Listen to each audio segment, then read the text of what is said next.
Hello, welcome to another episode of Tigers, blah, blah, blah, with me, Luke Flanagan, and Rich Walker, his co-host. Hello.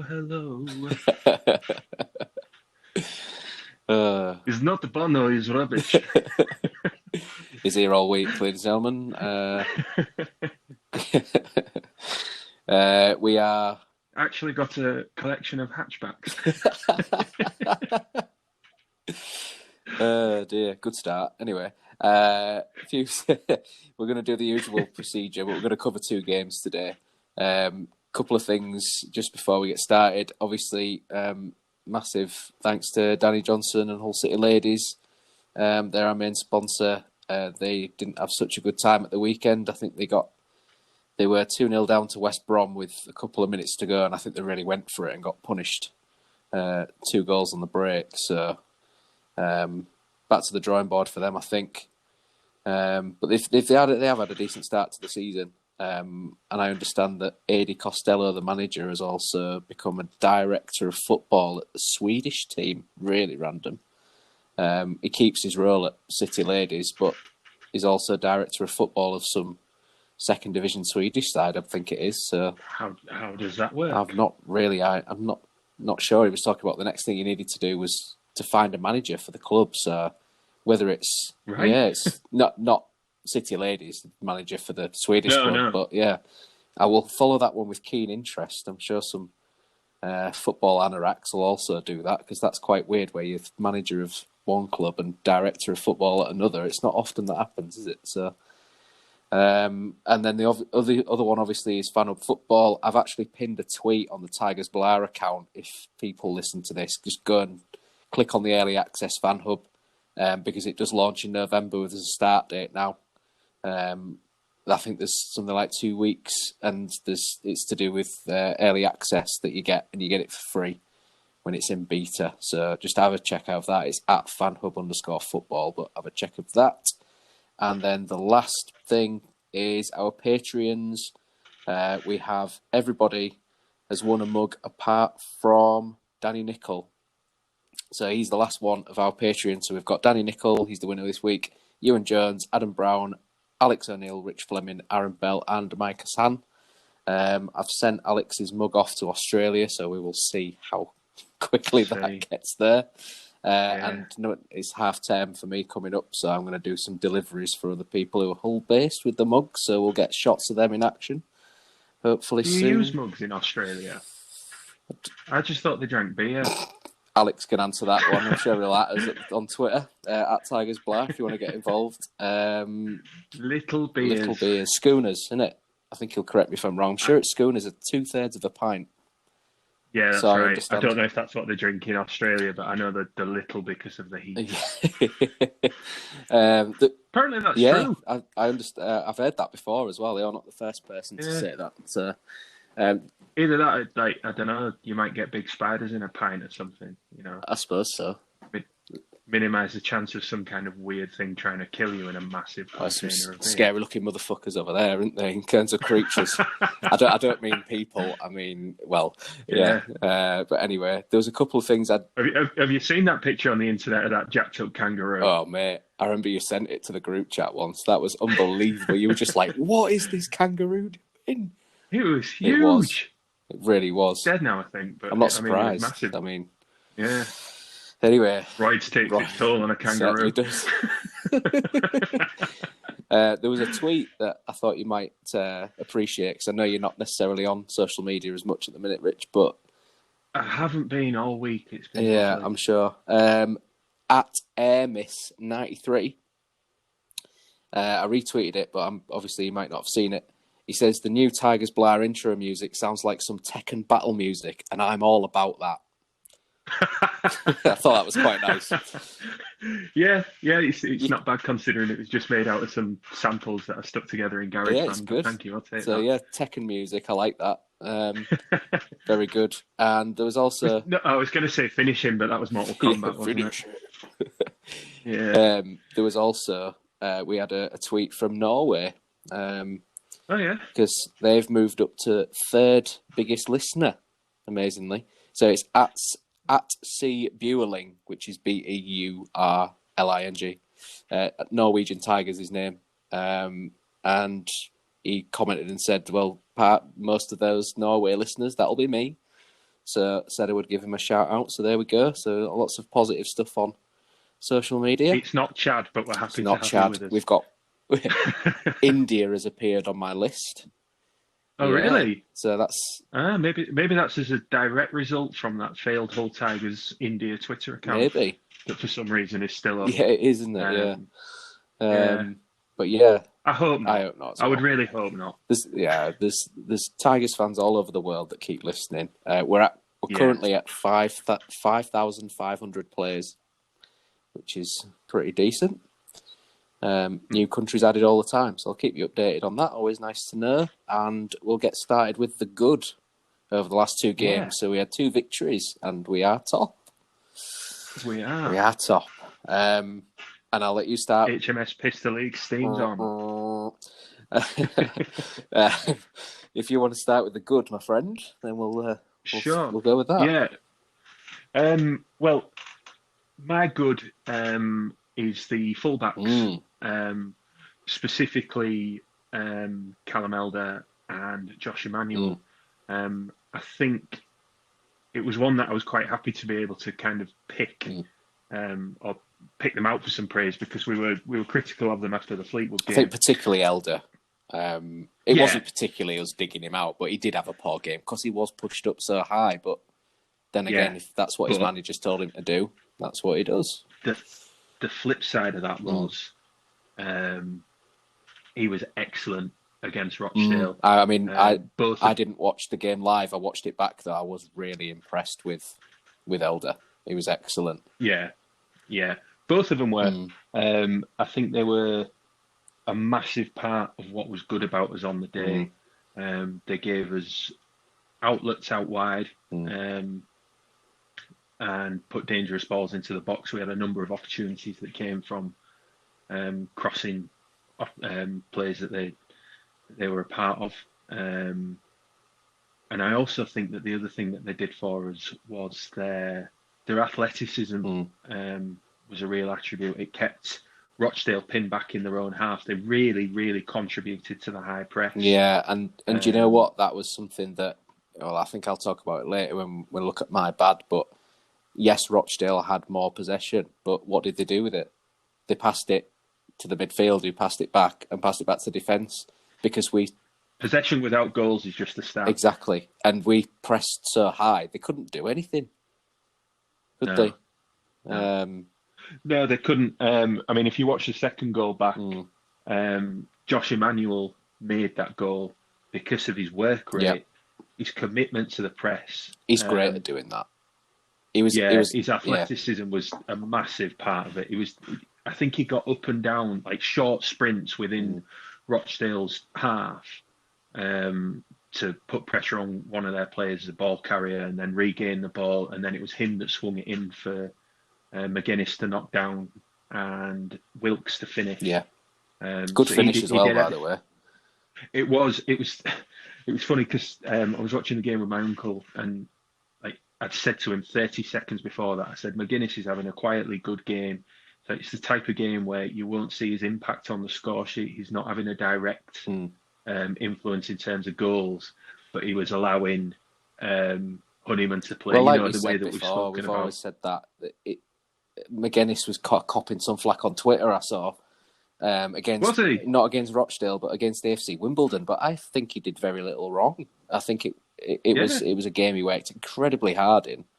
It surprises me. I don't know if this is just like a soft a small selection of what people do put on social media. Depends on who it is, and you just look at the HCFC hashtag, don't you? So you're not necessarily anybody that you know. But yeah, there were people sort of bagging him a bit, and I thought he did really well in both games, particularly in Rochdale, because he had such a big part to play in that second goal, as you say. Yeah, he did. But I'd no sooner said that he was having the type of game where he's quietly good but not having an influence on the score sheet. He assists, and then a minute later he scores. Yeah, it was a good header as well. Yeah, it was. A nicely worked set piece. I could have picked that as a positive because we've looked so dangerous every time we've had a dead ball situation. It's Elder's a lot of the time it's either Elder or Honeyman from different sides, but the corners really seem to work for us at the minute. But it's not just the quality of the delivery. It's the way that we're working them as well. We're putting balls in dangerous area. We're finding who we want to find, which something you can't necessarily take for granted. They have definitely been spending overtime on corners and set pieces, because a lot of our goals have come from set pieces. 100% been working on movement, the way to kind of disrupt our opposition's defensive lines, and that's a nice little way for me to bring it back to the fullbacks. It's, Callum Elder was the man that put the ball in for Wilkes to break the deadlock on the first. It was an excellent corner. And then the finish was just as good. But I really did think that they wouldn't have got the praise, I don't think, or they wouldn't have been the first thing that people would look to, because Wilkes has continued his strong start to the season, 2 quality goals. Yeah. So I think he'd be the one that would draw the eye. And then the other headline was perhaps something that we might talk about in a bit with your good. Yeah. But I think quietly those two were, especially Rochdale, the story of the game, and 2 very, very positive things. And also to see them bounce back, because along with the team, it wasn't from what had been. It was sobering, wasn't it? The Fleetwood game. So to see them respond in that fashion, I thought was really, really good. We talked really about bounce back ability in our last episode, didn't we? We did. And they showed it. Yeah, both our fullbacks had good wiriness. Wiry. I can't disagree with anything you're saying. I think I was really impressed. The Wimbledon game was a different kettle of fish altogether, wasn't it? They were very organised, I will admit. Yeah, they were drilled very well, and they could have scored a couple, mate. They were. Yeah, they could have been ahead before we scored, but again, Elder putting quality balls into the box from a corner. Jacob Greaves causing all kinds of problems with a really, really decent great attempt volley. Yeah, and then Lewis Potter, right place, right time as usual. He's got that instinct. Keen Lewis Bagsman. That links nicely to my good, because I was going to talk about Jacob Greaves. I've been ridiculously impressed with this guy. I mean, there was a lot of people saying at the start of the season he should play. And correct me if I'm wrong, but when we saw the under-23s play against Gainsborough, he played, didn't he? Or did he not? I couldn't remember if he'd played in the 23s game, because Sheaf definitely did. Don't think he did. He must have been with first team. Don't think he did, because Festus Arthur played, and he played alongside that trialist. He did as well, didn't he? I was trying to think back, and I couldn't remember necessarily if he did play. But anyway, there were a lot of people at the start of the season saying that, remember all those rumours about Device being off to LA Galaxy? We said it don't matter because we've got Greaves. And having seen him twice, I mean, he looks... I mean, you don't want to heap praise on a young lad that's just been thrown into the first team, and obviously sink or swim, and he's swum magnificently, hasn't he? But he's really looked accomplished in my eyes. He has to mine as well. He's not put a foot wrong. No, he wasn't tested all that much, I didn't think, against Rochdale. He certainly was against Wimbledon. There were times against Wimbledon where, I mean, for all the back four, it was kind of not really backs against the wall, but they did have to man up to what Wimbledon were throwing their way. There was a block towards the end where Greaves just threw himself at it. Magnificent. Excellent. I mean, that probably preserved the 3 points. Yeah, he was everywhere. He was absolutely everywhere. And he's like maturity beyond his years. I mean, is he what, 19, 20? I don't know. He's a young lad, but he plays with such confidence. Young lad, and the fact that he's playing makes me feel old, because I remember watching his dad at Boothby I do Park. as well. It brings it back down to earth a bit and think, fucking hell, are we that old now? Jesus. I mean, we're not in relative terms, but it makes you feel old when you've seen, presumably he was not even born then when his dad was playing. When we were watching him at Boothby, he was either he probably not wasn't born or by in his infancy, and now he's playing for City. By the time he got canned, it was like he'd have been, what, 1? Maybe. But some of the passing range that he's got, mate, unbelievable. particularly against Wimbledon. He was spraying them out to Keane Lewis Potter on a sixpence, and they were 40-yard balls. They were like what Batty tries to do. He did look very composed, and that's something I think that maybe Device hasn't brought this season. You know, that little bit of composure. I think Device. I know Reece Burks had something to say about him today, hasn't he? You know, the maturity that he's playing with. Yeah, I mean, I don't know. Device did okay for me at the start of the season. Didn't really do a lot wrong, but I did think against Plymouth he was a little bit wobbly, and then against Fleetwood it was horrible, really. And I think we did say maybe they'd bring in Alfie Jones or McLaughlin even, but he's gone for Greaves, and McCann's made the right choice because we look very solid there. It was a bit nervy against Wimbledon, I admit, because they played a very, very strange system for us. We rode our luck, I think, at times. Really, Wimbledon probably should have been, like we said, a couple of goals. I mean, our Rodoni didn't score, and he had a side. Oh God, my heart was in my mouth. Yeah, it hit his standing foot, didn't it? It was the kind of finish that it's like, oh, what have I done there? He's got it so horribly wrong there. I mean, if Piggott was on the end of that, I think Piggott scores, because I think he's a decent centre forward, to be honest. Well, I'm sure anybody in Wimbledon's side would back themselves to score from that range, and you know, the space and it was time that he was afforded, and it's one of those where it's anybody who's played the game has done something like that, where you swung a foot at it, thinking all I have to do is make contact. It's either an air kick or you've hit the wrong foot. Yeah, They were probably just snatched at it, knowing how much of a good opportunity it was. Their manager was doing. But again, I mean, you know, they were another team that I was impressed with. They were good. They reminded me a lot of Plymouth. Not as I don't know, not as vulnerable, because Plymouth looked really vulnerable in the first half. They didn't so much in the second. I think they solidified quite well. But it was going to take either a mistake or a half chance to just get us ahead, wasn't it? Because they were so tight and so strong at the back, and they pressed quite high as well. It made it very difficult for us. I know McCann came out and said we were at the races. I wasn't that happy, which obviously shows that, you know, he's got high standards. He doesn't want to think that, you know, he didn't just want to gloss over it, which was unusual compared to what we might have heard in previous games from him. But I think he was fairly accurate with it. I wasn't you know, I wasn't slagging him for it. I just think it was a change for him to hear him say that.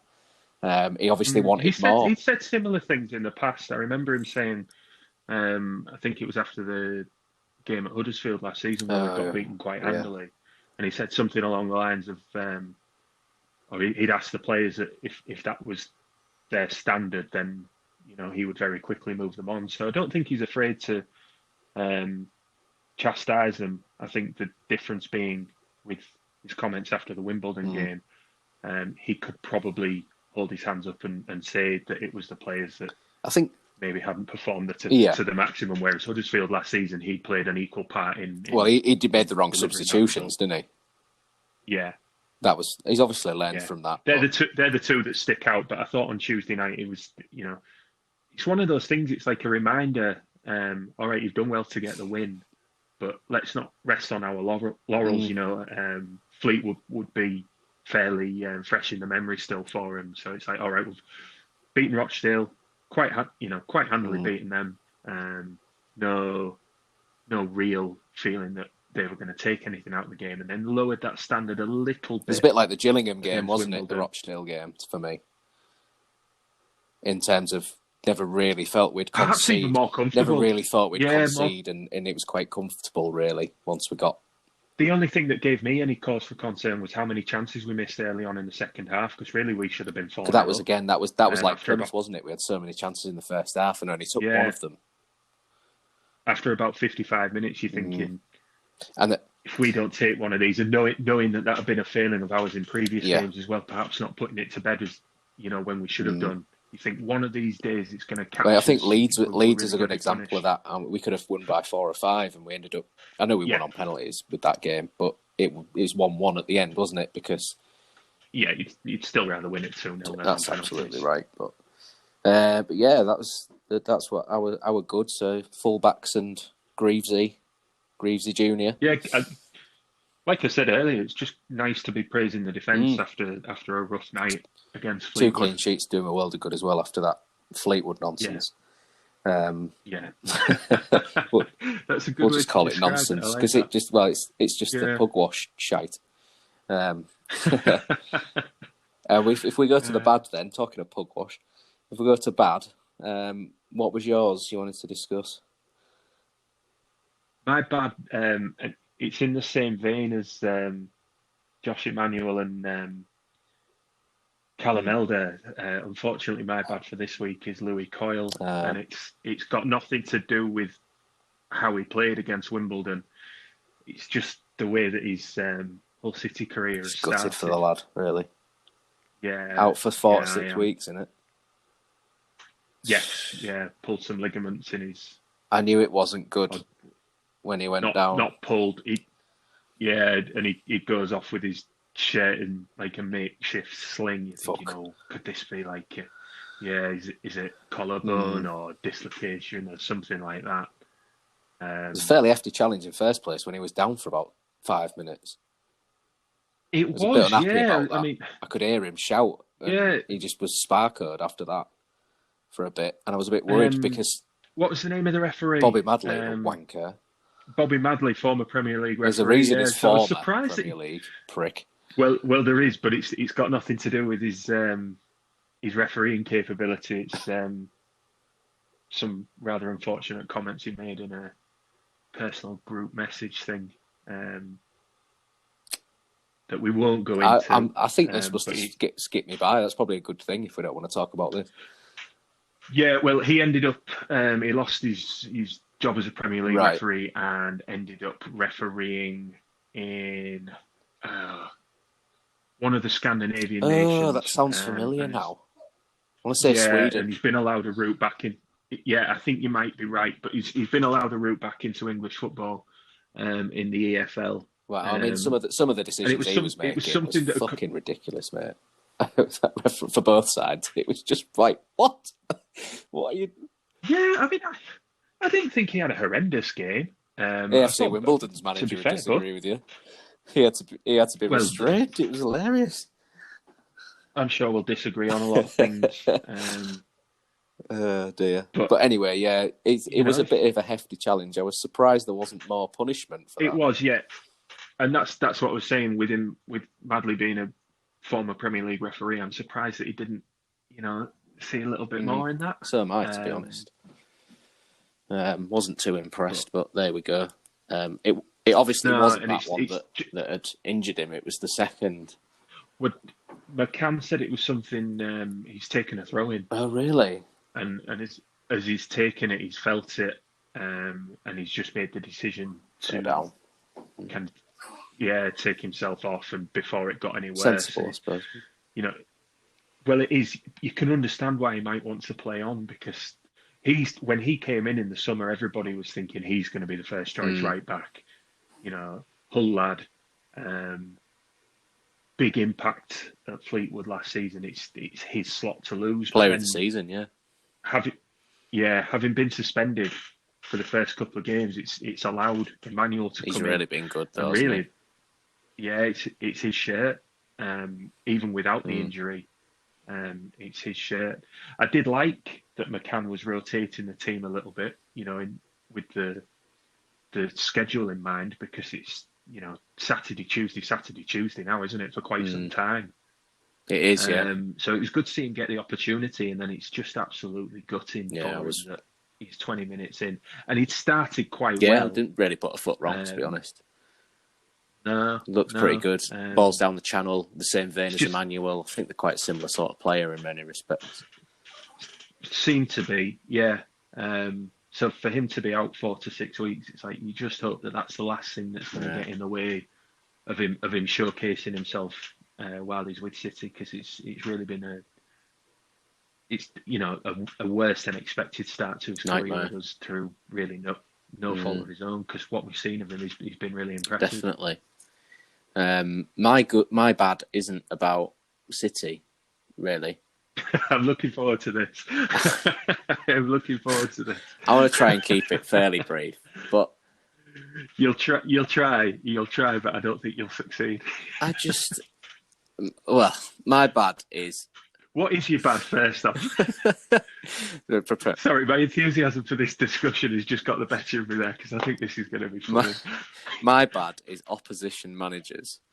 Not as in like I hate them all and they shouldn't come. I don't mean that. I mean what the kind of audacity they have in the post-match press conference to say what they say. And I just think that it's like bingo. You can have a bingo sheet and tick each one of them off as they keep fucking saying them. It's honestly, it's unbelievable. I mean, the only one that I possibly agree with was Glyn Hodges, because he said, he said some of our football was excellent. I disagree with that. I don't think they played excellent football. I think they were very solid. I don't think there was anything to dislike about Wimbledon, apart from potentially Chocker's challenge on fucking whoever it was, Wilkes, off the pitch, fucking cropped him. It was disgusting. But apart from that, they played okay. They did create chances, because he said some of our football was excellent. We carved out the best two chances in the first half, but we've got to take one of them that comes our way, which again is fair enough, isn't it? But then he says, apart from that corner, I can't recall Truman having any real saves to make. And then it's almost like he's thought about it and grudgingly give us something. Because he says they defended well, though. You have to give them credit for that. And it's just like, well, who do Wimbledon think they are? Kind of thing. Just really, the first half chance was, admittedly, that was scary when their forward just sort of miskicked it and hit it wide. But other than that, they talked about us not really having a chance. They didn't really. They looked dangerous, and there were some awesome blocks by our defenders. But there was no one-on-one chances where they should have put it away or open goal misses. Do you know what I mean? The other one was just the Rochdale manager. I mean, what he's on, I'd love to have a bit of it. He's just trying to protect the squad. But it seems to be. It seems to be, mate. Right? It doesn't matter who we play. Each manager says the same fucking thing afterwards. I let him. But it's so lazy. You don't get that. I mean, you watch, whether you watch Premier League or you watch North East counties and you watch Ferriby, I don't care. But each manager will be interviewed afterwards, and they'll all say something that usually it will be always one-sided. And again, yeah, I understand they try to protect the squad, but usually they kind of bang on. Because the professionals and they've watched the game, sometimes they'll feel misjudged or, unfortunate by a decision. But that happens. But it just seems to be cut and pasted. Everything that an opposition manager says, it could be Steve Evans 6 times, mate. Because they're all just. I'm glad it's not. No, but it's the same thing. He was just like, well, I thought it was as good as they did deserve to win. It's like, you're joking. Your team's fucking shit. You did nothing. Absolutely nothing.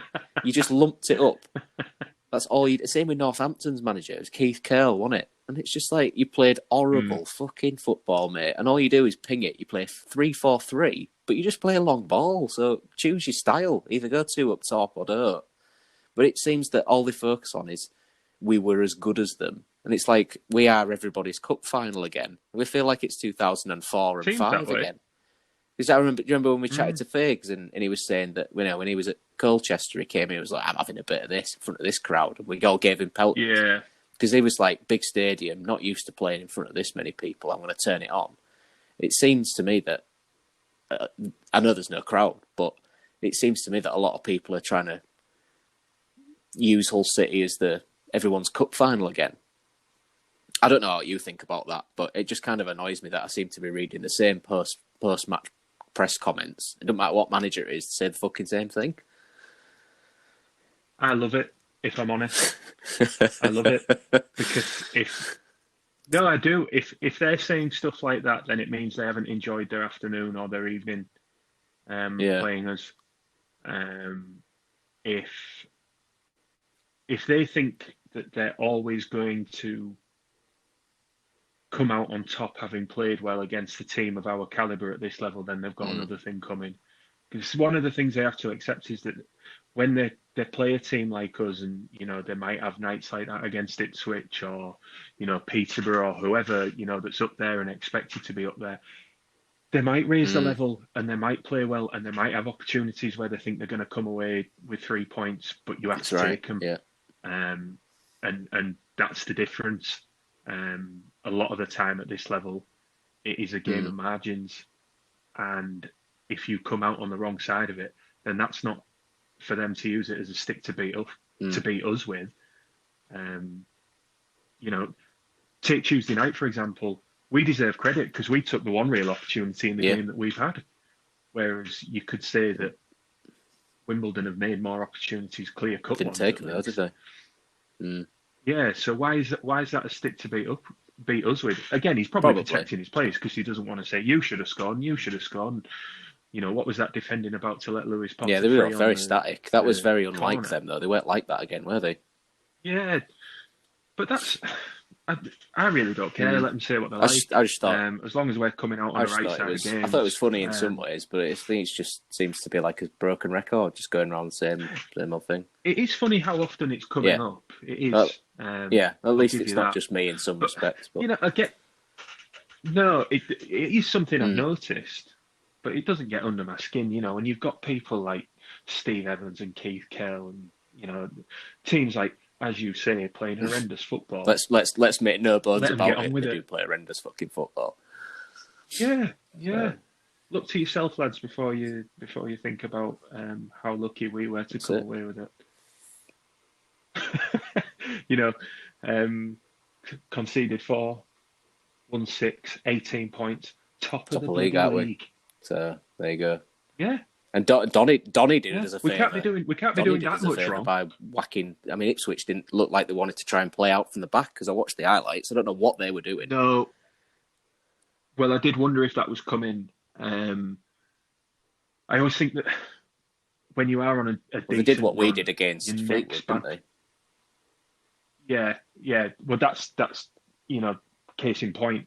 When you're on a decent run, your next bad performance is never that far away. No. And it might be the case with us, coming up in the next few games. Yeah, sure.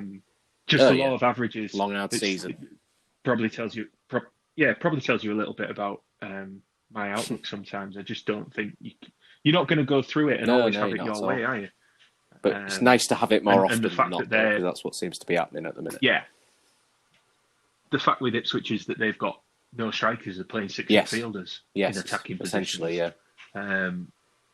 And Donny are no mugs at this level, so you're not gonna get away with that against a team like them, maybe. So I wasn't surprised to see that. The other thing that didn't surprise me about it, or didn't surprise me to see that result come out, was again my uncle, who I watched the game with on Tuesday, said that his mate had backed us and Ipswich to win in a double, and it was 5-1. Yeah, very decent good. Was a odds. reason then, because Donny turned him over. So, yeah. Yeah, but that's what I thought. But when he told me that it was 5-1, decent odds. Yeah, there's a reason for that. It's because it's not very likely. Well, I know we'll get to this, but I think it's top 4 who play at weekend, because we play Peterborough and Lincoln play Ipswich. So big clashes at the top of the division. It's nice to be involved in those sorts of games again. It's been a while. Got accustomed to it. So it's nice to get that back. So it's all unfolding quite nicely, isn't it? It's separating a little bit, but our form has given us a nice little cushion between ourselves and Accrington in 7th. So all looking good at the minute.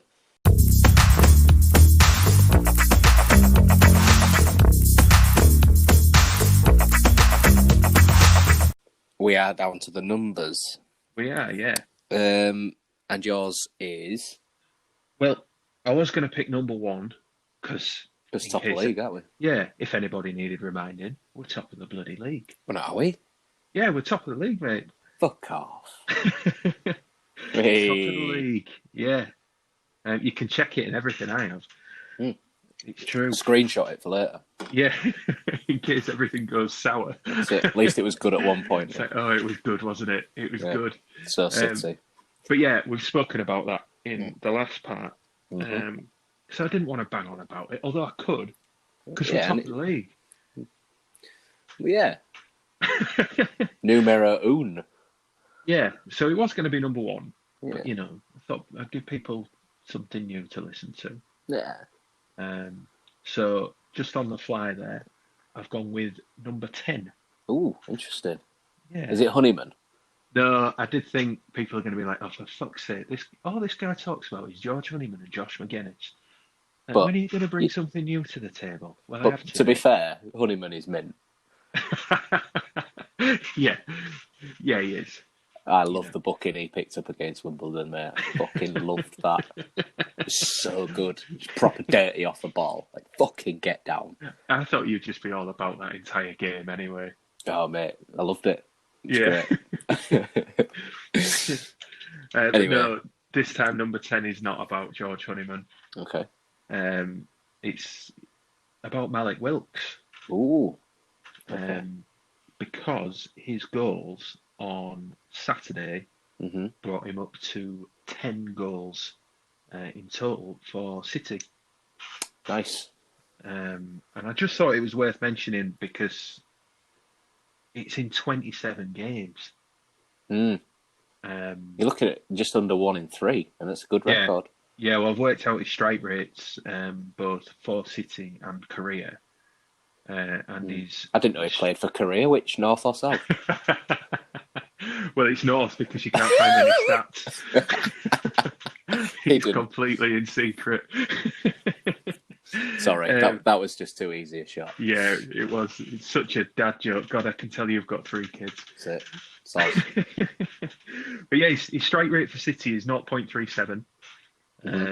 So like you say, just over 1 every 3. Yeah. Even more impressive, or slightly less impressive in terms of his percentage stats, but he's looking pretty sharp at League One level. He's only played in League One for us and Donkey Rovers down the road. Donkey Rovers, love that. Cheap shot, but it's got to be done on it. Got to get him in case Flynn is listening. Yeah. One of our mates is a Donny fan. Even though he's never fucking been to Donny half the time. He's born in Hull, wasn't he? Yeah. Born in Hull, raised in Hull. City. Yeah, came to City with us, Boothry Park, then decided he was going to go Donny. So, if you ever see him, call him a Donny bastard. Some people might have actually seen him once upon a time, actually, because the weekend that we got promoted at Wembley with Dino scoring the goal, Donny also got promoted. Beating Leeds in the playoff final, which I imagine was fun. That is funny. It's the only time you actually want Donny to win, isn't it? Yeah, well, exactly. But then we had our parade through town the day after Donny's playoff final, and Donny went out to the Hull City promotion parade in his Donny shirt. What a whopper! Yeah, I know. What a weapon! So weird. I mean, you would think that people would be friendly, given that they're beating Leeds, and want to make him feel part of it and included in the celebrations. But he was told, why don't you go to your own parade? Why don't you fuck off? Here, mate, you got the wrong fucking shirt on. Yeah. About 60 miles that way, pal. Fuck off. People don't forget that plane flying incident, do they? No, they don't. No, what was I on about? Yeah, Malik Wilkes in League One. He's played for us and Donny in League One. At the moment, he's on 56 career games in League One, and he's scored 17 goals, which isn't bad. It's not bad, is it? No, and a very similar strike rate, specifically at League One to his strike rate for City, 0.32. So again, pretty consistent. Yeah, he is. I just thought it was worth mentioning because, 2 very good goals against Rochdale, but the other thing was, he was playing wide right again, having been put through the middle against Leeds. And the other game he played through the middle, it's escaping me. Fleetwood. That was it. And he looks miles better out wide. It allows him. I think he can play as a striker. I mean, let's have it. I'm sure he can play as a striker, and there's certain games where you could do that. But I think he's stronger at the right hand side, and he showed when he came on against Wimbledon. I thought he was excellent. He was excellent. They could not handle him, mate. They hated him coming on. They were like, "Oh, thank fuck, Delican's going. Oh, fuck's sake, they're bringing Wilkes on." I loved it towards the end as well. He was holding the ball in the corner. Mate, I was tell he was just waiting for a kick. Yeah, he's waiting for him to slide in, and he was going to writhe around in pain. Yeah, it was like good. That story. Have you heard that story Dino once told about when he played for Bradford and they got a man sent off against Arsenal? No. So it was when they were in the Premier League when he played for Bradford. It was 97, 98, I would have said, isn't it? I heard him tell this story. I can't remember where it was, and. Basically, he was marking Thierry Henry all game because they sort of had to go like not 4-5-1, but the equivalent, and he was having to track back and try and keep up with Henry, and he was like, "I'm fucking knackered," and he was like, 77 minutes, the board comes up, he's like, "Oh, thank fuck for that." He's going off. Who comes on? Overmars. He's like, fucking hell, he's even quicker, by the way. Fuck me, I was fucked. Absolutely brilliant. But yeah, it reminded me of that because they were like, "Oh, thank fuck, Delican's gone off." And now I didn't think he had a great game, to be fair, Delican. I think he put it about, to be honest. I think he didn't really see much of the ball, but I don't know. He's still a handful to mark. He's quick, isn't he? Yeah, I mean, I've heard that's the book on him anyway, is that some games he's bang at it and other games he's... I mean, he's not played in a long time, mate, as well. It's going to take a while to find his form. Yeah, fully accept that. But it was noticeable, the difference between the two, because when Wilkes came on, and even with having been ill on the Monday, which is why he didn't start... so I understand. There was a huge difference between the level of the two, and you could just see that Wilkes was bang at it, where perhaps Delican was having one of those nights where he wasn't. Yeah, well, it's fair play for McCann to realise that as well, because I think in previous eras he wouldn't have oiked him; he'd have kept with him stubbornly, and I think he very quickly thought, well, we need a bit something different here. Yeah, he might have done. Yeah, but it was. But yeah, I thought Wilkes was excellent when he came on, even though he wasn't on for all that long. It's about 20 minutes, I would say. 20 minutes, half an hour, wasn't it? I don't think it was an awful long time, but he certainly they couldn't keep up with him. And there was a bit of play between him and Honeyman. Honeyman did this outrageous backheel pass. Yes, I enjoyed that. Oh my lord, that is Honey Esther at his best. But with Wilkes playing on that right hand side, I think it just allows him to drift in and pick up positions a little bit unnoticed. McGuinness or whoever can absorb the brunt of their defenders' attentions, and Wilkes can come off the wing and find those positions.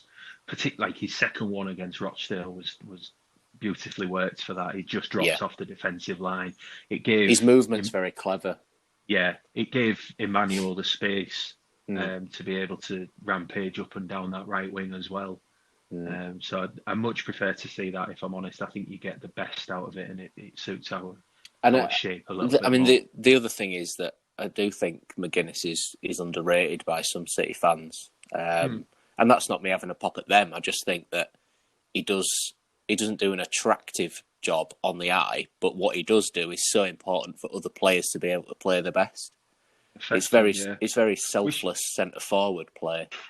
We should rename this podcast, really, Josh McGuinness Fan Club, blah, blah, blah. Although, saying that, and then I'm not going to bag McGuinness, but I was really gutted that Eves didn't score, because he had a couple of opportunities. He looked quite sharp when he came on, did Eves? Do you think? I thought he did okay, yeah. There was one, when he went forward, there was one where he should have made the pass, I think, and he didn't do it. Yeah. But I was a little bit frustrated with that. But there was one where he held it up quite well, went down, cut inside, and then shot. I think a little bit more match second fitness. Half against Wimbledon, yeah. So, a bit more match fitness. Just looks so awkward. I was talking to my brother about him. He doesn't look naturally an athlete, does he? He just doesn't seem that way. One of the points that my brother made about him was that he was maybe, when he played for Gillingham, more used to receiving the ball early. I don't know if when he was there they played the same way as they do now. I very much doubt it, because they scored a lot of goals when he was there. Well, yeah, maybe he was the reason. Yeah. But he might have been, and it's speculation. I haven't looked into it too much. Yeah. But he might have been used to receiving the ball earlier in attacks and in a more direct fashion than he does here. It's like with us, he might have to make 2 or 3 runs, whereas for Gillingham, he might have only been making 1. Yeah, that might be the difference. I still thought he looked a little bit awkward, but it's again, I don't want to judge him because he's been out. I know he came on in both games. I think he did better in the Wimbledon game than he did in the Rochdale one. Yeah, and he's been out a while, so he'll have to get his legs back underneath him. I mean, it's good to have that option coming back, though, isn't it? Because if McGuinness isn't having a good game or Wilkes is off it or whatever, you have got the option to bring on. We haven't seen Thomas Meyer for a while. No, so I noticed that. You would see that obviously we've got a lot of games coming up, so he's going to have to use the squad. Yeah. I'd be very surprised if he didn't play some part on Saturday or on Tuesday, Meyer. I think he will start to be used. But my number. Can I just give you one last number before we move on? Well, I haven't done my number yet. I was just going to finish with that quickly. Yeah, well, before we move on to your number, just one last one about Malik Wilkes and his 10 goals for City. Yeah. He is averaging goals per minute, one roughly every 191 minutes, which for a right winger is not a bad return. That's purely on his City minutes. Right. Not Korea, when he plays for either Korea, whichever he can not choose. For North Korea. No. Excellent. My number's 13, which is Matt Ingram. I finally have got accreditation through as a reporter for the site I work for. Somehow, yeah. I mean, I don't really know how that's happened, but it's happened. And I was at the City game for the Wimbledon game, and all I could hear from the top of West was Matt Ingram. I mean, you can hear lots of players shouting, can't you? And you can sometimes hear it on the coverage when we watch it, through iFollow or whatever. And particularly when Sky's there's extra cameras around, so you hear the shouting more. Because often they apologise on the commentary, don't they? They say, if there's any unsavoury things. Yeah, it's just like, just let him get on with it, mate. Just ignore it. Yeah. Just anyway. But yeah, Ingram was an absolute beast at the back with not just, I thought he'd made decent stops at key times, but also just the way he was talking through the defence all the time. It was so impressive to see. And obviously, he's not really an established City keeper yet. We have to remember this. I know he is this season, but still early days. It's still early days with him, and he's so confident back in his orders and really giving young lads like Jacob Greaves a lift. It was just great to see, and I don't think you would have picked up on that if you were watching on the feed, or whether you're doing it to your telly or whatever. Because from what I understand, the camera was zoomed in an awful lot. Was it not the best picture? It was. Because the one camera feed does annoy me slightly. It's okay when we're away from home. I've found that the coverage is worse when we're at the KC. Which is ironic because you're further away, so you should have a better shot. I don't know if that has something to do with it, like that can leave the camera less zoomed in, perhaps. I don't know, but I have enjoyed watching us away from home more. To me, I would rather have kept it at a very wide angle rather than constantly zooming in and out. I think it's poor for the following the game. You don't really... I noticed against Plymouth it was a bit like that.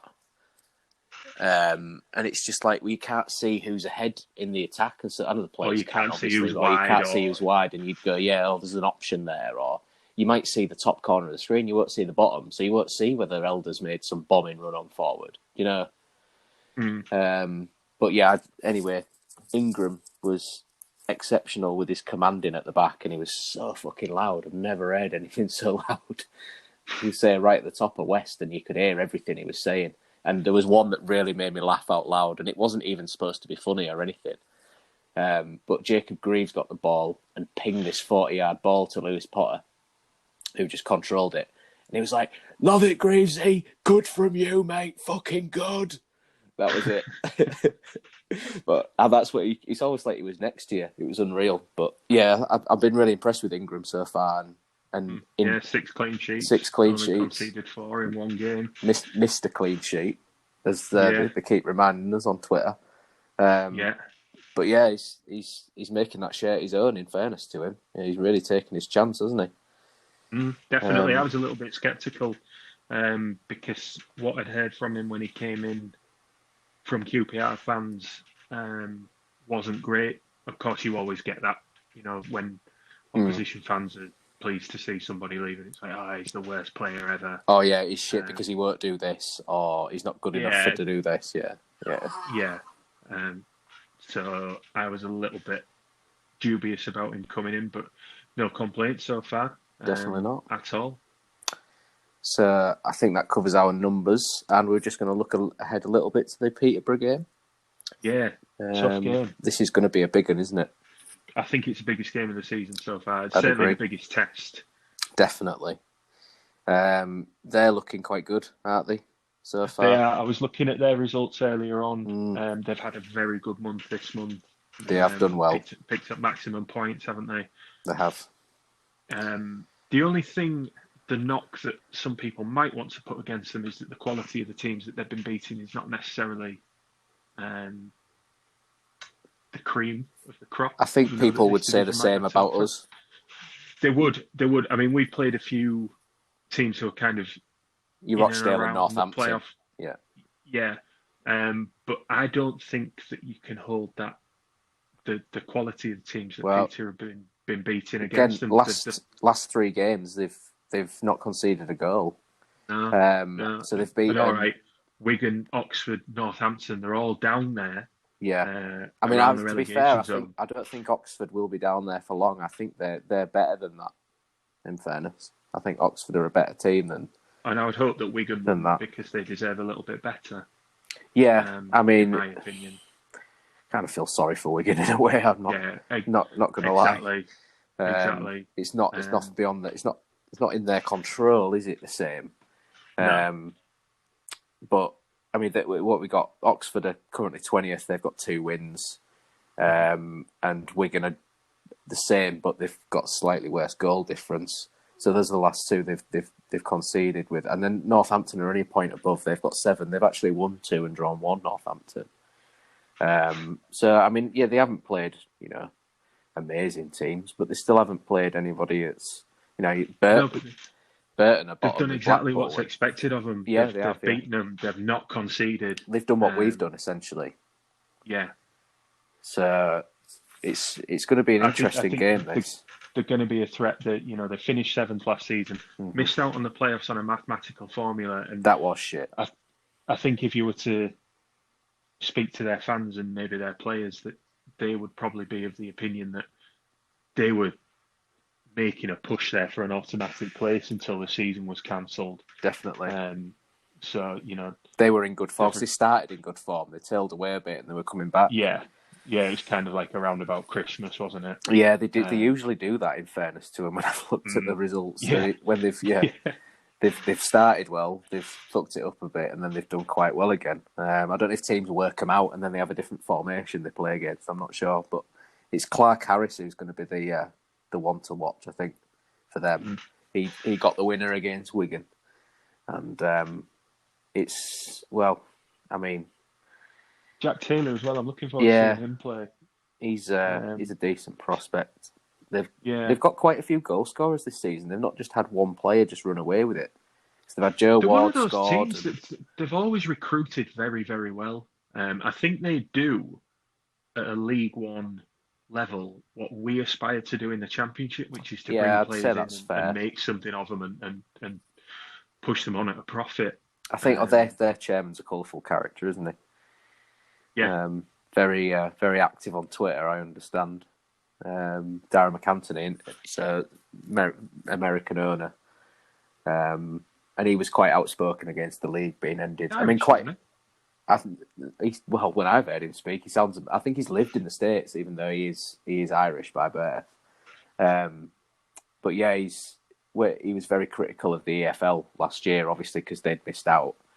But I think they've recruited well this year, and obviously they're already they're 3 points behind us, aren't they? Yeah. 3 points behind us. So this is definitely our biggest test so far. I think Fleetwood was a massive test for us, and we didn't do so well with that. But Peterborough, Do you think that refocuses us a little bit? I think it did. I think in the long run, I think that might have been a sort of kick up the arse we kind of needed a little bit. We weren't at the races that game, and they were bang up for it. And I don't think that'll happen as easily again. I think it will happen again, but I don't think you're going to see a performance like that. I don't think you can read too much into the Sky thing, because I know a lot of fans are saying, it's because we're on Sky, we never win. That's just bollocks. It just happens to be that, I think it was easier for a lot of people to watch City when people hadn't been paying for streams or they'd watched it, they'd not watched it live, so to speak. They'd either watched the highlights or whatever. I think a lot of people have gone, we're doing well here, let's watch the Fleetwood game. And then they've just been massively disappointed, which is understandable. But it just kind of turned the whole City Twitter a bit toxic, and the whole social media thing was all the McCann out people were just coming back again, and I don't know. You're just open to a wider audience, aren't you? That's the thing. Yeah, you can't deny that there has been a pattern down the years. That we don't do particularly well. I mean, there was that hoodoo, as you call it. Like we didn't win for forever, did we? I've forgotten what game it was that finally broke our duck, where we'd never Sheffield won. Wednesday, John Parkin scored 2. That's it. Beautiful volley. Yeah, beast. Doing very well for himself with his podcast these days. Very good commentator when he's been on Tigers. He was good, yeah. I've enjoyed him when I've listened to him as well.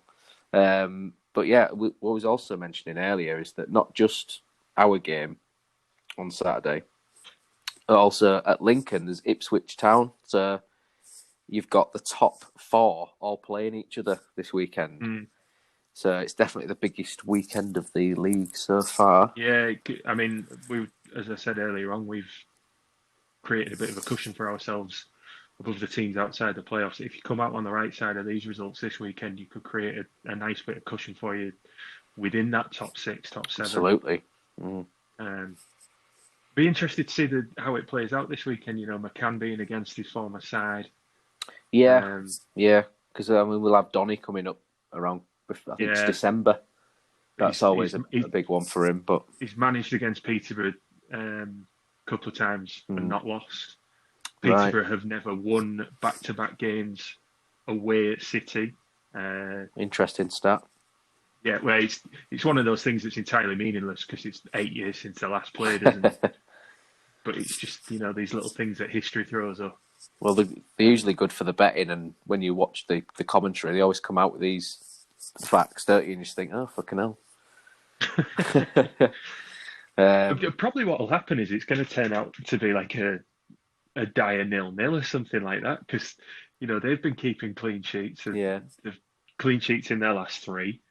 Yeah. Other than Fleetwood, we've been keeping clean sheets. So it's everybody expected two sides to come and have a real go at each other and try and establish themselves as a force to be reckoned with, and then it'll be 0-0 and everybody will be disappointed. I still can't believe that opening day of the season, was it AFC Wimbledon? I forgot they played Shrewsbury or something. It was 4-4. I mean, I did not see a team on Tuesday capable of scoring 4 goals. I'll tell you that. No, but but it depends how bad Shrewsbury are, I suppose. I've not seen them play for a long while. So, but I also didn't see a team capable of conceding 4. No, that's true. So it must have been a very odd one, unless they had a load of injuries or something and they've just started to come back. Yeah, so we look forward to this weekend with it being a top of the table clash. Yeah, I am looking forward to it. Yeah.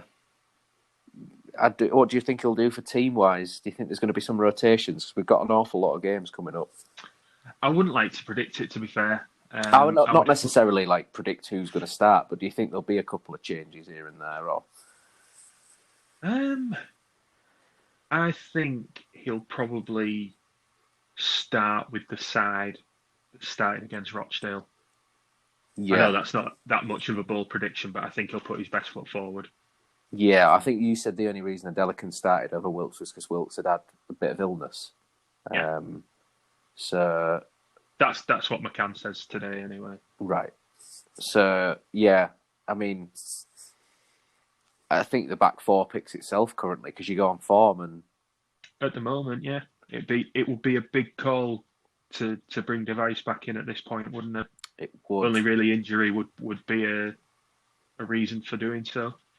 Unless he's going to be one of those managers that just takes the young lads out the side for a couple of times, and then puts them back in. But it would. He's not done it with Lewis Potter, has he? He's put his faith in him. He hasn't, and he's repaying him for quite a lot. So Greaves has probably more experience in the Football League than Lewis Potter does. Well, he's on loan at Cheltenham, wasn't he? Yeah, last season. Very well. Yeah. So I think we had 3 Hull-born lads, didn't we? In the starting lineup against Wimbledon, because we had Coyle, Greaves, and Lewis Potter. I love that. First time we've had that for a long while. I think it was. That's great. That should have been a number. Yeah. I read the stat on Twitter. I can't remember who put it on there, but there was a discussion going on. I think it was like Hull City shirts and maybe Rick from Hull City Live. When the last time that happened was. He did put it on there. I wish I'd bookmarked it because it was an interesting little conversation. That would it have been? It might have been Sonny Bradley Hull-born. I don't know if he was Hull-born. It was because he started a couple of games alongside Leeds United's biggest fan. Yeah, Sonny Bradley, Hull-born. Leeds United's biggest fan, Liam Cooper, was Hull-born. And I wonder if Barnby played in that team. Yeah, because if it wasn't, was Will Atkinson born in Hull? Good question. Oh, I found it. It was Tigers Tube. All right.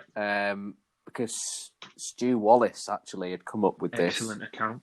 Yeah, it is. He'd said this is the first time we've had more than 2. It's had 2 Hull lads starting since Barnby and Windus. Apologies if I've missed one. And Stu Wallace corrects him and says actually it's 3, including Coyle. And they said it was Cooper and Bradley versus Coventry in 2012. Mm-hmm. And Sonny Bradley was actually sub, so he didn't start. And then was there another one? No. Barnby been retired, but I think. Yeah, so it's Barnby. Atkinson started ahead of Barnby at the start of 10-11 before he was loaned out for shitting himself at Millwall, which is Tigers too, because he proper did as well. We were at that game; God. It was wank. Yeah, I was. Yeah, were you there? Yes. Yeah, I'd got the train, and it was late, and then we had to walk from like South Bermondsey. So I'd got there about I think a minute before kick-off or something. I saw you at half time, and we were already 2 down.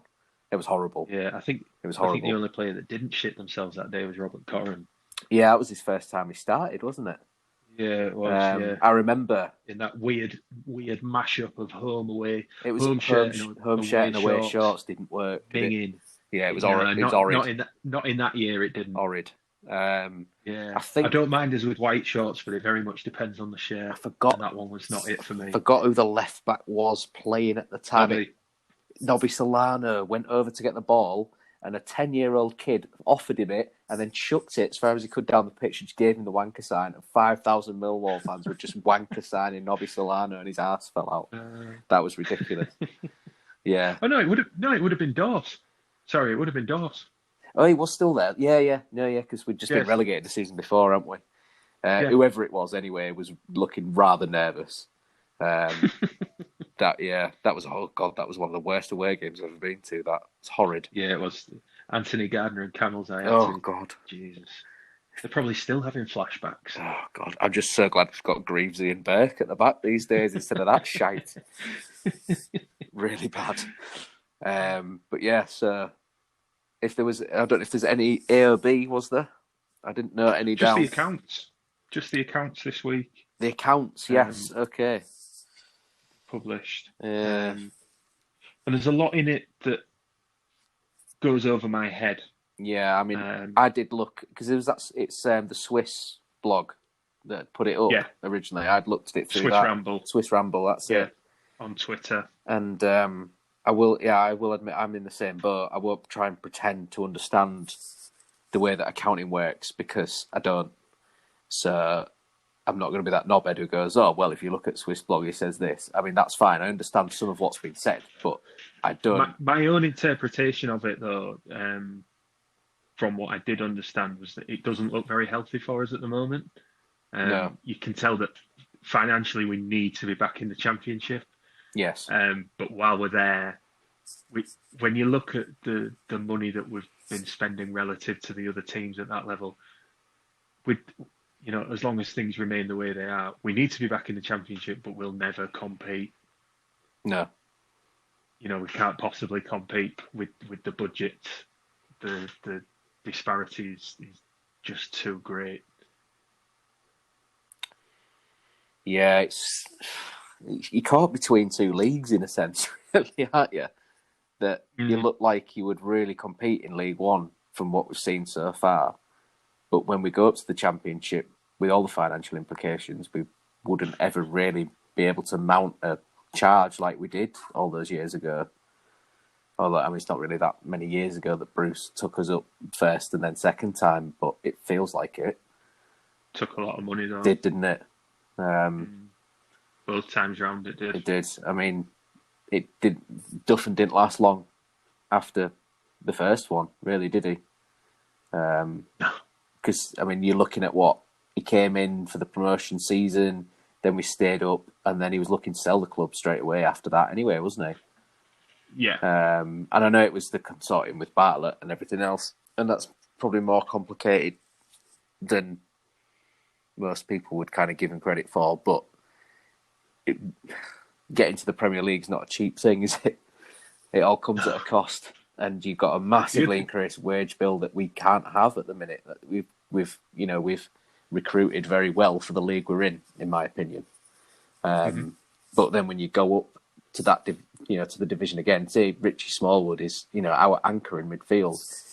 Could he do that above? You would suggest that because he was at Blackburn and he didn't really get game time, then maybe not. Didn't play. No. And maybe that was just because they had, maybe Bradley Dack or whoever else was playing in there was always going to be chosen in front of him. But it suggests something that the manager didn't fancy him at that level. Maybe if, we kept the nucleus of that squad, we maybe would be in the same position we were last season where we were struggling for wins. I don't know. It's all ifs and buts, but... Yeah, it is. The other thing that I would take out of it is the fall in attendances, that has been obvious to everybody. Yeah. When we were allowed inside the ground. Yeah. We've lost nearly 15,000 fans in 6 years. Yeah. Yeah. How can you compete? You can't. You can't. You just can't do that, can you? That away. Willingly saying. I do sometimes think, like obviously pandemic and nobody in grounds and so on. But can you imagine what it would be like if we had the Taylor era of football now?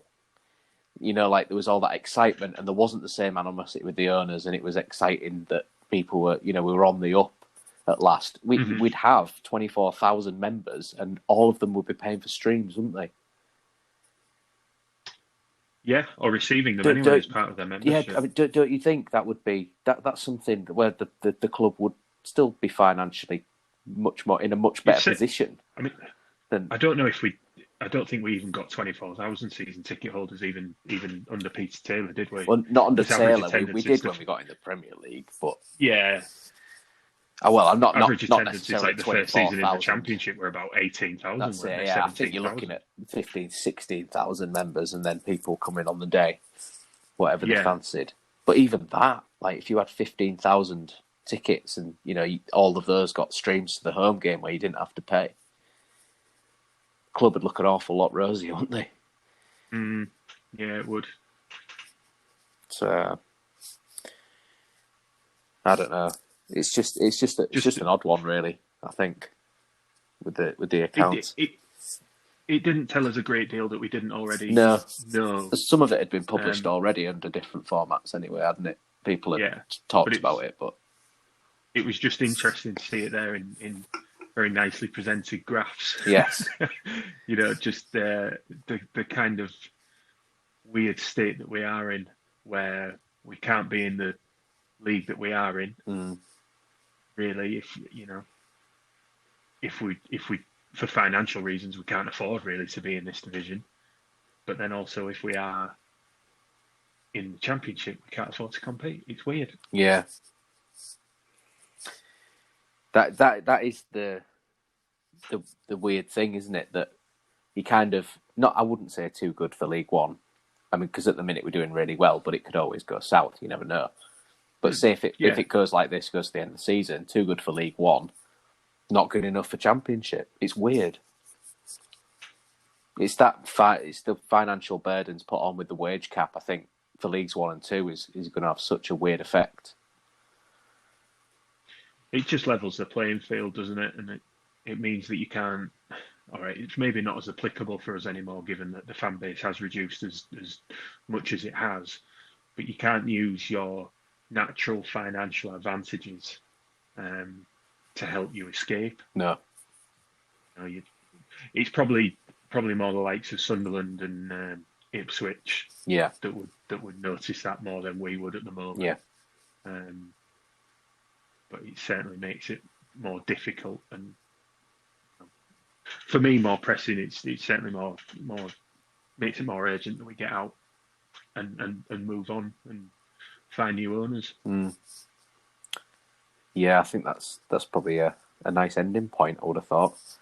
I don't know if it's nice. I feel like I've brought it down by mentioning the accounts. But no, I don't necessarily think you have, mate, to be fair. It's still something that, it's important this week. It still hangs over it, doesn't it? Yeah. It's like the asterisk over everything that goes on. It does. I mean, I think the majority of what we talk about these days is very positive. I think we need to try and keep it like that. But I do still think you can't ignore stuff that you think may be negative and bring the mood down. I think you still need to talk about everything that's to do with City if we've got the platform to do that, because I think people will still be talking about it, and if you kind of avoid it, I think it's not necessarily, if you don't address the issue, I think, and just chat, even if you're just talking about it, not particularly having an opinion, you're still talking about it a little bit. We don't want to be happy clappers, no, do we? No. I mean, I'm kind of caught between two things with this because I'm really enjoying watching City for the first time in a long time, because we're winning football games, which, end of last season particularly was bloody awful watching City, wasn't it? So it's much nicer now, but there is always that caveat of but this or but that, So it's just a weird time. I think if it does get to the stage where a number of fans can be let in, I think that's the stage that needs to happen now. But it's not going to happen until New Year. Can't see it happening. We've got a response to those of us that signed the petition for allowing football fans back into matches at all levels. Got a response from the government today. Well, they said they were going to debate it. He said that they might. I thought they were duty bound to do it if it was over 100,000 signatures. No, the petitions committee will consider it for a debate. Can also gather further evidence and press government for action. I don't know if it's of interest, but I'll read a little bit of it. The government response to that. They said, we'll take the earliest opportunity to look again at getting spectators safely back into stadia, but this must clearly be done carefully against the prevailing health conditions. Football clubs form the bedrock of our communities and play a vital role in the local economy. Their importance has been clearly demonstrated throughout the pandemic, with clubs at all levels providing incredible support to their area. That is why the government is committed to supporting sports clubs up and down the country, with many football clubs benefiting from the government's unprecedented financial support to businesses. Then they speak a little bit about not allowing fans back into grounds from 1st of October based on evidence received from the Chief Medical Officer, which was very clear that at a time of rapidly rising infections, it was not the right time to undertake any further easements. And they said that they'll continue to work closely with a range of sports to understand the latest thinking that might allow spectators to return, and are committed to getting spectators back into stadia as soon as it is safe to do so. Right. So, no specifics, standard party line, no surprises there. What I would say, and it was one of the things that I put on Twitter the last time I was on it, was that I've been into town recently, walked through St Stephen's for, I don't know, went into a couple of shops. Yeah. There's people everywhere. Absolutely mobbed. It was like a normal Saturday pre-pandemic, and they've got no idea who's coming in. There's greater mixing of people in an environment like that. Yeah. But for some reason, it's considered okay. You're all right to go to Top Man and flannels, but you can't go to City. Yeah, and they've no idea who's coming through. I understand that some, people might have their own opinions about the reaction to this, and they might say, "Oh, well, you can go and do whatever you like, live your life." I'm not debating that. Yeah. I'm just saying that with restrictions being the way they are, and what they're considering to be safe, how can they look at letting people into an enclosed shopping centre where they are not scanning it? A lot of people won't have had the apps on the phone. They won't have even been temperature checked when they come in. Nah, they're not taking names. No. So if one person's had that, you think of the potential of it. Whether you're asymptomatic or what, doesn't matter. And it's not it's not a knock on St Stephen's either. No, they've got a one-way system into the centre, but then once you're in there, other than shops putting queuing systems in place, it is kind of up to the individual retailer as to how they deal with it, isn't it? So they're controlling numbers in, and they're offering hand sanitizer and stuff like that. Yeah. My biggest thing is when you look at the measures that they would have to take to allow football fans back into grounds, it would be much easier to control and to be able to follow who's coming in, who they're sitting with, entrance and exit into the ground would be much easier to control, and you could manage it and make it much safer than wandering around St Stephen's. As a comparison point, I appreciate that shops need to be open, but when you look at the two activities and the measures that you can take, I think there is reason to say that not allowing football fans in is harsh. It's really harsh, because in my view, if it's safe to go into a shopping centre like that, it's safe to go into a football ground, or it could be done safely. Can I just add to that? Without as much impact. Yeah. Without as much impact on the wider area and on infections in the local area as going to a shopping centre. Yeah. That's my belief anyway. I agree 100% with you, but what I also would add to that is the frustration that I personally have that why can Ferriby have 300 people? Yeah, I don't get it. So, if you... Are they saying it's because it's like a smaller number of people, so you can control social distancing? Yeah, but it's a percentage. There's no social distancing at Ferriby games. They beat Northwich Victoria in the FA Vars. It was scenes in the home end. Everyone was running down and great. That's fine. That's football. Fair enough. Brilliant. Not criticising that. No, much safer at the KC. Much safer at the KC, because if you've got Ferriby can hold 2,200-ish at a push, so they've actually got a bigger stadium than most clubs in that league that they play in. There's Step 6. They're allowed 300 in max, which is around about supposed to be 30% of the ground, but it's not quite. They've got a bigger ground, but that's by the by, really. You've had other teams in that league like Hallam and teams like that. They sell out their allocation of 300 tickets, which is good for those clubs. I'm not taking anything away from that. Those small clubs need the revenue just as the City do. But my argument is, if you've got 2,200 seater, well, not all seated, is it? But capacity stadium, and you're having 300 people in.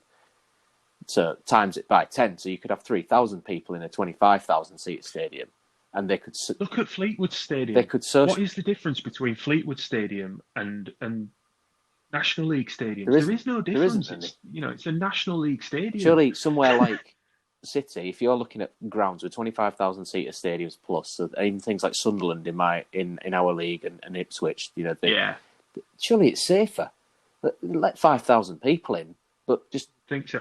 Do you know what made a mockery of it? And it was brilliantly done. Whoever's done this at City deserves a pay rise or a round of applause or something. Like a Friday donut day or something off the manager. The decision to sell hospitality packages, for the weekend, not my cup of tea. I'm not going to pay and not be able to watch the. No, you can watch a stream on a big telly. whilst eating a meal. Yeah, because you have to close the curtains. But doesn't that make a mockery Oh, of it certainly does. That they can allow people into the that's stadium drawing to attention enjoy to hospitality. That's drawing attention to it, and people thinking, this is stupid. You're still having people go to the ground, but they can't look out a fucking window.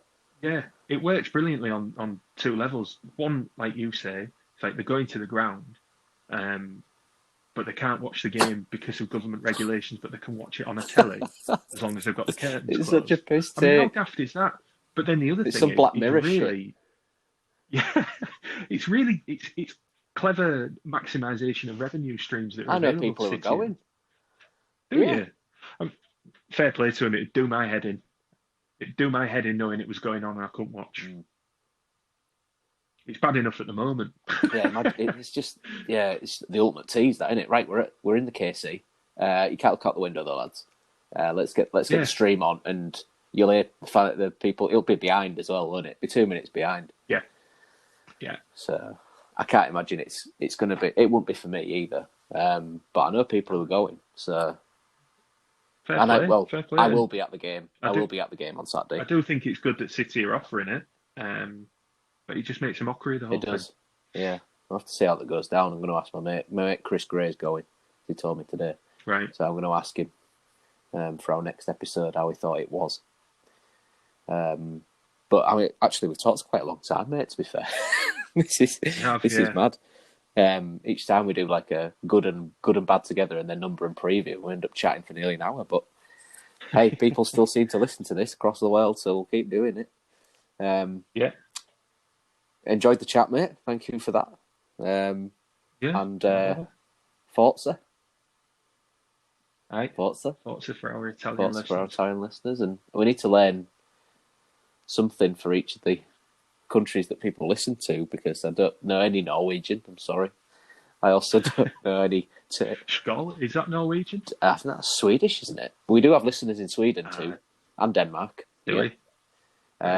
We also have listeners in Sweden, Turkey, and Cambodia, and New Zealand, and India, Italy, Germany, Belgium, everywhere. It's great.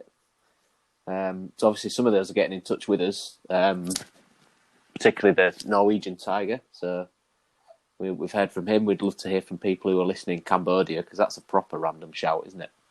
We're looking to get a thing set up on our account whereby you'll be able to leave us voice messages. Yes. After games, to be featured on the podcast. Yeah, and we might have like a section at the end where we have like fans, like their 2-minute message or whatever they thought of the win or the loss or whatever. Yeah, so we'll let you know when we've got that set up. It looks like it's relatively simple. Yeah, we'll look into that, and we'll see if we can do that maybe next week. I think midweek might be a good one to do that.